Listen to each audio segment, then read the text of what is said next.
সারাদিনে কই কই ঘুরলাম, কি করলাম সবকিছু নিয়ে থাকবে আজকের ভিডিওটা। তো চলেন দেরি না করে সম্পূর্ণ ভিডিওটা শুরু করা যাক।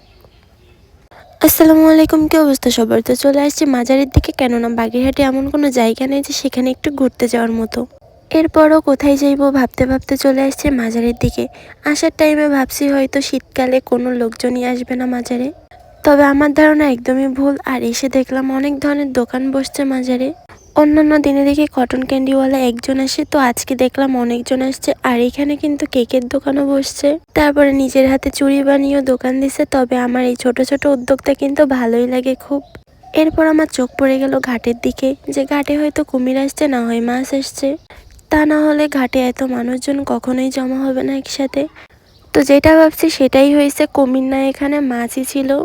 কিছুদিন আগে এসেও দেখছি মাছগুলা কতটা ছোট, আর এখন দেখেন কতটা বড় হয়ে গেছে মাছগুলা। আসলে এগুলা কি মাছ আমার নাম জানা নাই, তবে আপনারা যদি কেউ নাম জেনে থাকেন অবশ্যই আমার কমেন্ট বক্সে বলে যাবেন যে এটা কি মাছ। তো এইটা আর কি, কত সময় দাঁড়িয়ে দাঁড়িয়ে দেখলাম অনেক লোকজন খাবার কিনে কিনে মাছদের দিচ্ছে।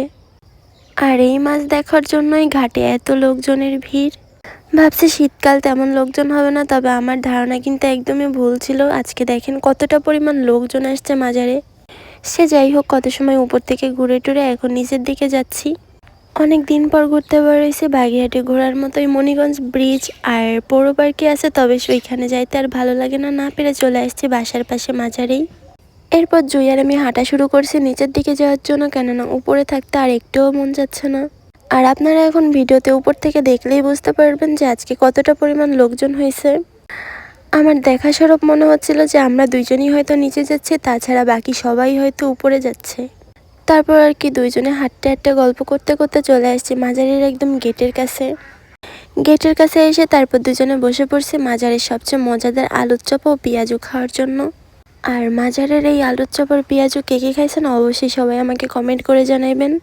এরপর দুইজনে কথা বলতে বলতে মজা করতে করতে খাওয়া শেষ করছি। আলুর চপ ও পেঁয়াজু খাওয়া শেষ করে নিয়ে আসলাম আখের রস। আর এই শীতকালে এত পরিমাণ ঠান্ডা আখের রস খেয়ে আমার মনে হলো আমার পুরো শরীরটা মনে হয় পাথর হয়ে গেছে। তারপর আর কি এইখান থেকে চলে যাচ্ছে এখন মাজারে চা খাওয়ার জন্য। এই জ্যাম দেখে মনে হচ্ছে আমার কিছুটা যে হয়তো ঢাকা শহরে আছি। তারপর রাস্তা পার হয়ে চলে আসছি দোকানের দিকে। আখের রস খেয়ে আমার দুধ চা খাওয়ার শখই মিটে গেছে, তাই না পেরে হালকা করে একটা লাল চা খাইছি। চা অর্ডার দিয়ে দুইজনে বসে পড়ছি আর দুইজনে চা খাইলাম গরম গরম। চা খাইতে খাইতে জুই বললো যে মণিগঞ্জ ব্রিজের দিকে যাওয়ার কথা, তাই আর কি দুইজনে চা খাওয়া শেষ করে চলে যাচ্ছি এখন মণিগঞ্জ ব্রিজের দিকে। মণিগঞ্জ ব্রিজে তেমন কোনো লোকজন নাই, দুইজনে ঘুরে ফিরে এখন